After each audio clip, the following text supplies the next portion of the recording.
Hello everybody and welcome to day 2 in Portugal, Team Hensall report. I'm just down by the river now, just sat on one of the exit ramps which is going to be used for the main event on Sunday. And if you can see in the distance there, the chicken run's in place already, just downstream.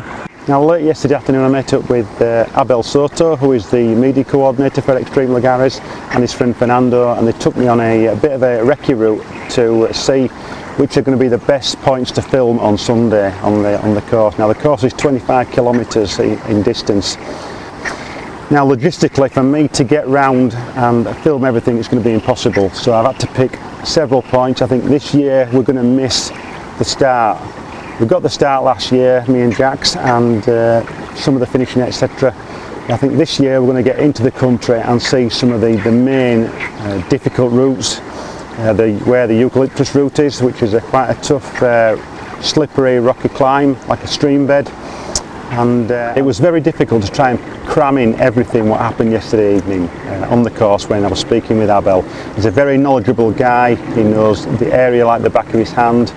So I've tried to sort of pick out some of the interesting points and give you an idea what the route is like. So all of the route this year is no help zone, and there's green fencing in certain areas to prevent spectators getting involved and helping some of the riders. Anybody who's caught having any assistance will be disqualified immediately. So guys, if you're riding, you've been warned, you've got to do this on your own.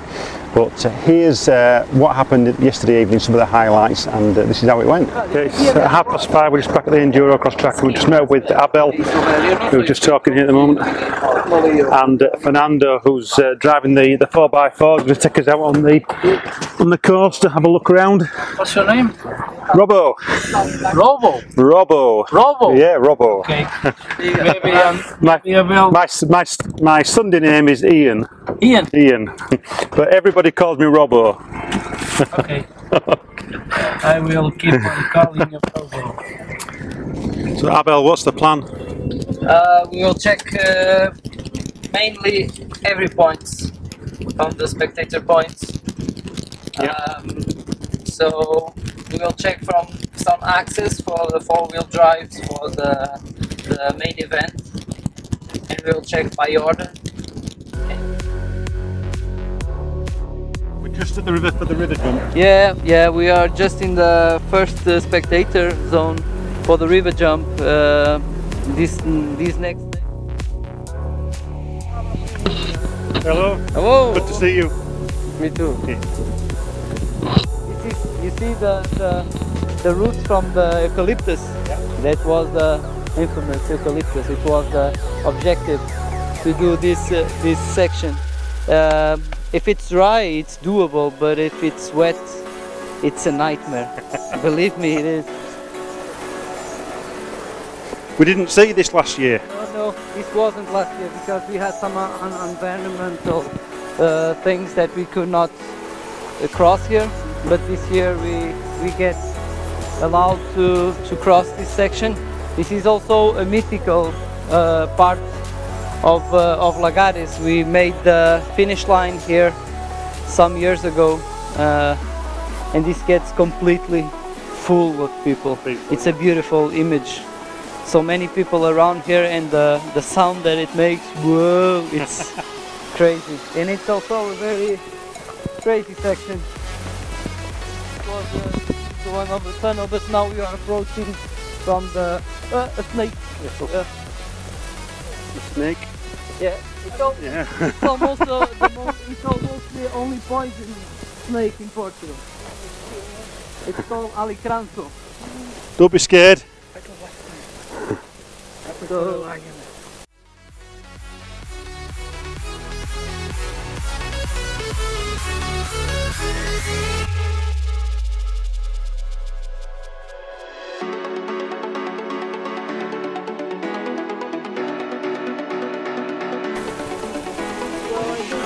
switch the tunnel just walking because it's down there and it's full of water.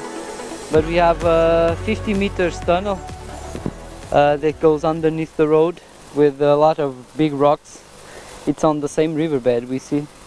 So then the riders go down here. At the ramp. Yeah, and down there again.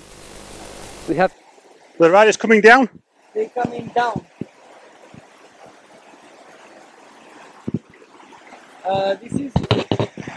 This is one of the areas where we changed the orientation because of no help zone. Last year they going up. This year they start in the top, and they are coming down through here, where we are, and they leave here. You see the marker? Yeah.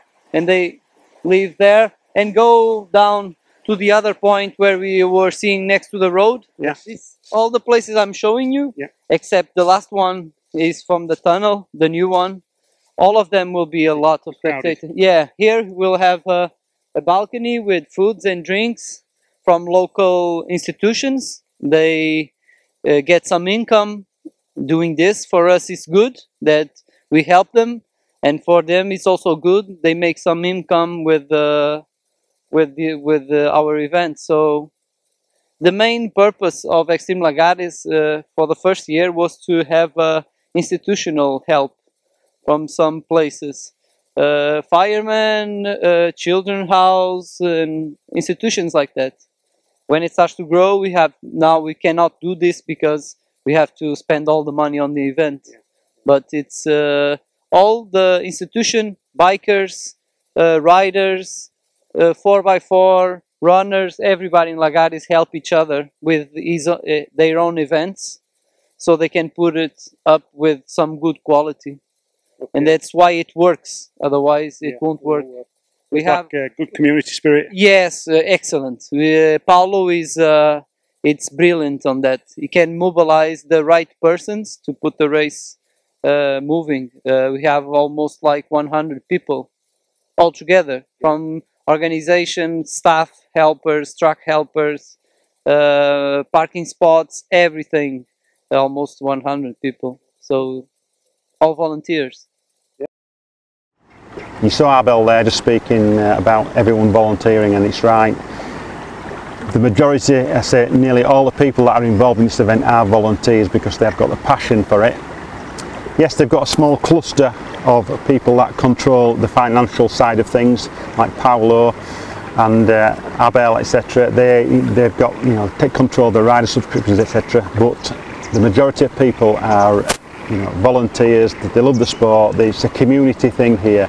You might think, yeah, XL Lagares, it's Red Bull, it's a money-making machine. It's quite the opposite. It's not. It's these guys. Everything they get from this event goes back into it for the continuing year. So I don't think it's all glamour and everything. It's not. These guys work really hard, and it's really humbling listening to them. So before I leave you with some clips from last year's event, tomorrow I'm going to be doing some live streaming with Brian Till from Enduro Live. So if you've not subscribed to us on YouTube, you need to subscribe either to my channel, Robbo Robinson, Team Hensall Enduro-Media, or Enduro Live. Subscribe to either or both. It's better. You'll get a notification straight away saying that we're transmitting. You better tune in and get the live updates.